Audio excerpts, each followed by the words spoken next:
जय हिंद दोस्तों, let's study 41 में आप लोगों का स्वागत है। मैं हूं घनश्याम यादव और दोस्तों मेरे द्वारा आप लोगों को ऑल कंपटीशन से संबंधित प्रश्नों को हल कराया जा रहा है जिसमें सबसे पहले मेरे द्वारा आप लोगों को भारत का प्राचीन इतिहास पढ़ाया जा चुका है। और दोस्तों अभी हम लोग मिलकर के जो भारत का प्राचीन इतिहास पढ़ चुके हैं उसका रिविजन कर रहे हैं।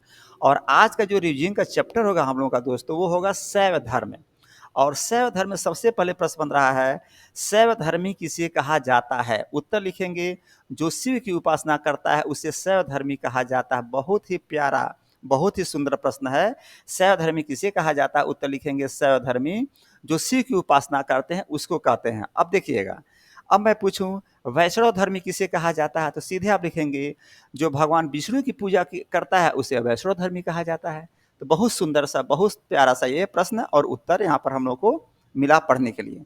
फिर अगला प्रश्न है, सबसे पहले भगवान शिव के प्रमाण कहाँ से मिले थे? ध्यान दीजिएगा, भगवान शिव हैं उसका सबसे पहले प्रमाण कहाँ मिला? लिखेंगे हड़प्पा संस्कृति से। कहाँ से? हड़प्पा संस्कृति से प्रमाण की बात की जा रही है। सबसे पहले भगवान शिव के प्रमाण कहाँ मिले? उत्तर देंगे हड़प्पा संस्कृति से। और फिर अगला प्रश्न बना, ऋग्वेद में भगवान शिव के लिए किस शब्द का प्रयोग किया गया? ध्यान दीजिएगा, ऋग्वेद में मैंने बताया था 4 वेद होते हैं, ऋग्वेद, सामवेद, यजुर्वेद, अथर्ववेद। यहाँ पूछ रहा है ऋग्वेद में भगवान शिव के लिए किस शब्द का प्रयोग किया गया? उत्तर लिखेंगे रुद्र का। और दोस्तों भगवान शिव के बारे में कहा जाता है कि भगवान शिव के द्वारा ही रुद्रा अवतार लिया गया था। देखेंगे यहाँ पर रुद्रा अवतार का एक पिक लगा हुआ है और यहाँ रुद्र शब्द का प्रयोग किया जा रहा है। अगला प्रश्न, अथर्ववेद में भगवान शिव के लिए किस शब्द का प्रयोग किया गया? जो सबसे बाद में अथर्ववेद लिखा गया था, चौथा जो वेद था जो सबसे बाद में चौथा वेद लिखा गया था अथर्ववेद, उसमें भगवान शिव के लिए किस शब्द का प्रयोग किया गया? तो उत्तर लिखेंगे भव, सर्व, पशुपति और भूपति। देखेंगे यहाँ अथर्ववेद का मेरे द्वारा पिक लगाया गया है। नेक्स्ट क्वेश्चन, लिंग पूजा का पहला साक्ष्य सर्वप्रथम कहाँ पर मिला था? ध्यान दीजिएगा, हम लोग जो लिंग पूजा करते हैं तो उसका पहला साक्ष्य कहाँ पर मिला था? लिखेंगे मत्स्य पुराण में। या ये भी पूछ सकता है लिंग पूजा का पहला साक्ष्य किस पुराण में मिला था? आप उत्तर लिखेंगे मत्स्य पुराण में। और दोस्तों ध्यान देंगे यहाँ पर देखिए मत्स्य पुराण द्वारा एक यहाँ पर मैं पिक लगाया हूँ जो भगवान विष्णु का अवतार है।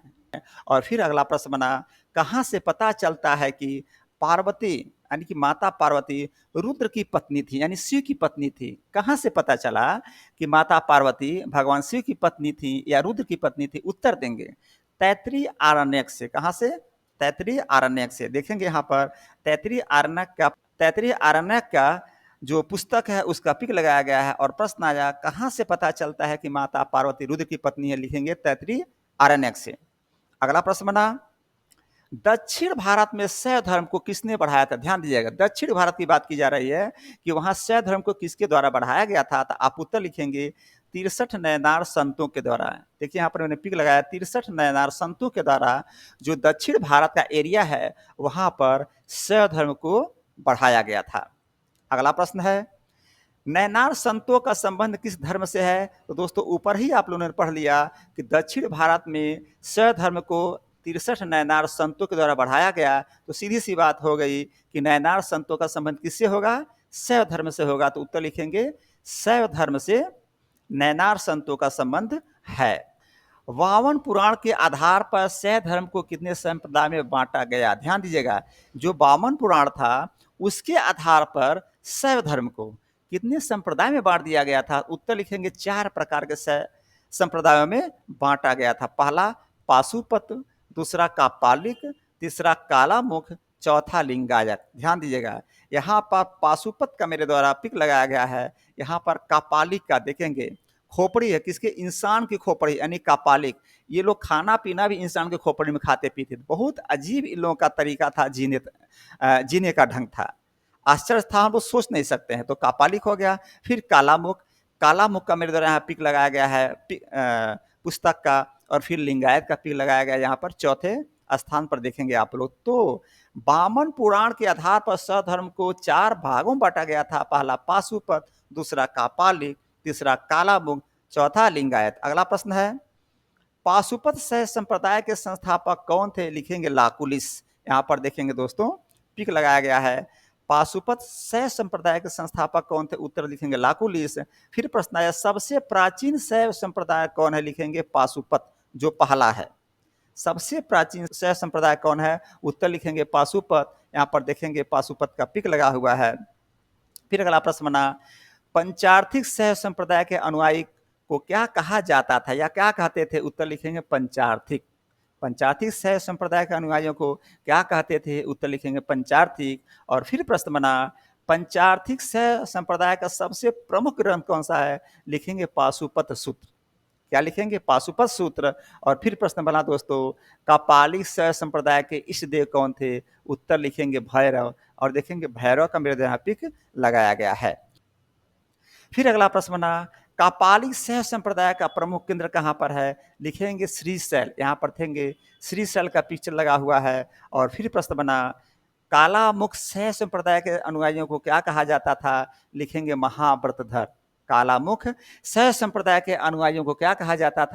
महाव्रतधर। और देखेंगे कापालिक टेम्पल्स का यहाँ पिक लगाया गया है, जो कि पुस्तक के रूप में है। और फिर अगला प्रश्न बना, लिंगायत शैव संप्रदाय का भारत के किस हिस्से में प्रचलित हुआ था? तो लिखेंगे दक्षिण भारत में। दोस्तों देखेंगे जो दक्षिण भारत में इस एरिया में लिंगायत शैव संप्रदाय का प्रचार प्रसार हुआ था। किधर? दक्षिण भारत। और फिर प्रश्न बना, लिंगायत शैव संप्रदाय के प्रवर्तक कौन थे? लिखेंगे अल्लाह प्रभु और उनके शिष्य वासव। ये अल्लाह प्रभु का पिक है। तो दोस्तों अल्लाह प्रभु और उनके शिष्य वासव लिंगायत शैव संप्रदाय के प्रवर्तक थे। फिर अगला प्रश्न बना, नाथ संप्रदाय की स्थापना किसके द्वारा किया गया था? उत्तर लिखेंगे नाथ संप्रदाय की स्थापना मत्स्येंद्र नाथ के द्वारा किया गया था। देखेंगे यहाँ पर दोस्तों पिक लगा हुआ मत्स्येंद्र नाथ का। और प्रश्न भी पूछ रहा है, नाथ संप्रदाय की स्थापना किसके द्वारा किया गया था? उत्तर लिखेंगे मत्स्येंद्र नाथ के द्वारा किया गया था।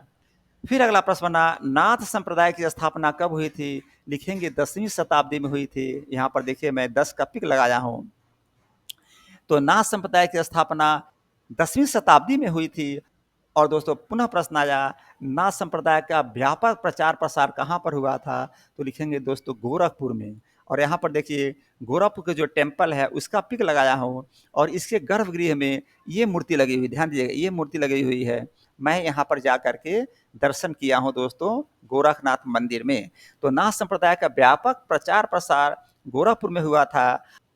और दोस्तों ये वर्तमान में यूपी में पड़ता है। और यूपी के मुख्यमंत्री आदरणीय योगीनाथ जी हैं, जो कि गोरखपुर का ये जो मंदिर है वहीं के पीठासीन भी हैं।